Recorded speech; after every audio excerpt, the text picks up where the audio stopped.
पिछले एक महीने से हरियाणा की सियासत में हरियाणा बीजेपी अध्यक्ष मोहनलाल बड़ोली और सिंगर रॉकी मित्तल के गैंगरेप का मामला छाया हुआ है।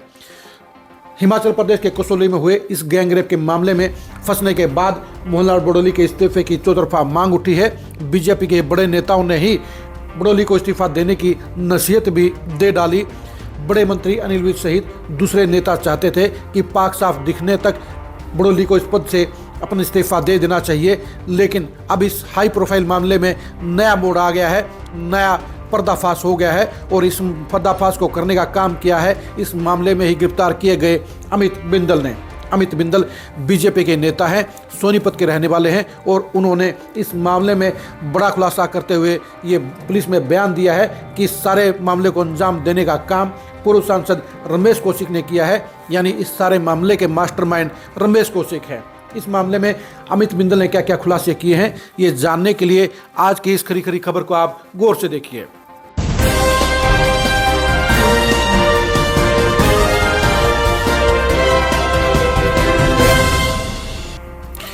मोहनलाल बड़ोली और गायक सिंगर रॉकी मित्तल के हनी ट्रैप मामले में फंसने के बाद अब सबसे बड़ा खुलासा ये हुआ है कि इस मामले को अंजाम तक पहुंचाने का, साजिश रचने का काम पूर्व सांसद रमेश कौशिक ने किया है। जी हां, इस मामले में गिरफ्तार किए गए अमित बिंदल ने पुलिस हिरासत में ये बयान दिया है कि पूर्व सांसद रमेश कौशिक के कहने से ही उन्होंने ये सारे का सारा काम किया।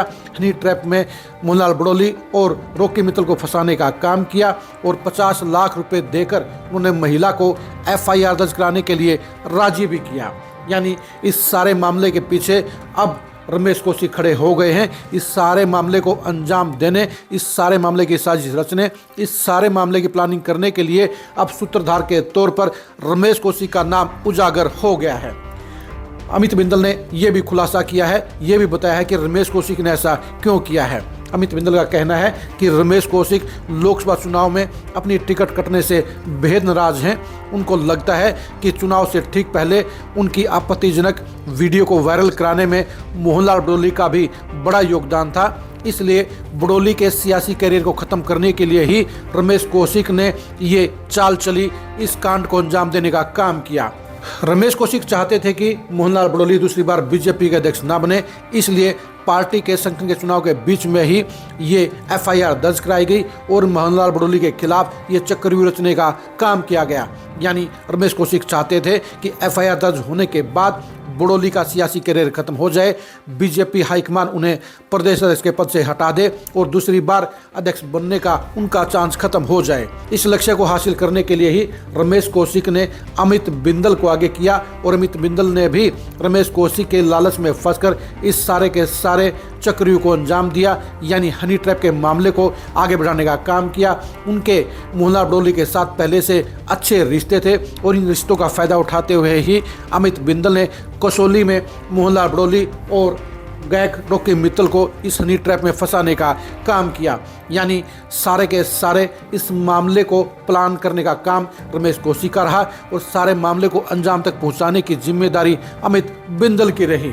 अब अमित बिंदल इस मामले में पुलिस के शिकंजे में आ चुके हैं और अमित बिंदल के बाद अब अगली गिरफ्तारी की बारी रमेश कौशिक की भी हो सकती है।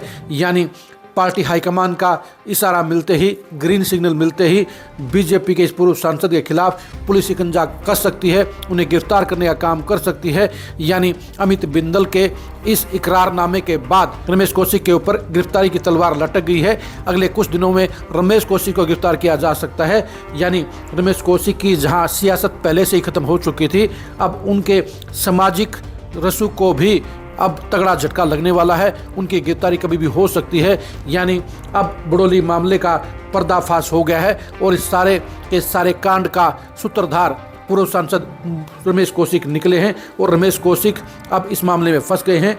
अमित बिंदल के बयान के बाद अब पुलिस कभी भी रमेश कौशिक को गिरफ्तार कर सकती है। आपके नज़रिए में रमेश कौशिक ने बड़ोली के खिलाफ ये साजिश रचने का काम क्यों किया, इसके बारे में कमेंट करके जरूर बताइए। रमेश कौशिक का अब सियासी भविष्य क्या होगा, इसके बारे में भी अपनी राय दीजिए। बड़ोली और रॉकी मित्तल के खिलाफ रचे गए इस चक्रव्यूह का अंजाम रमेश कौशिक को कैसे भुगतना होगा, इसके बारे में भी कमेंट करके जरूर बताइए। आप हमारे फेसबुक पेज को फॉलो कीजिए, आप हमारे यूट्यूब चैनल को सब्सक्राइब कीजिए। नमस्कार।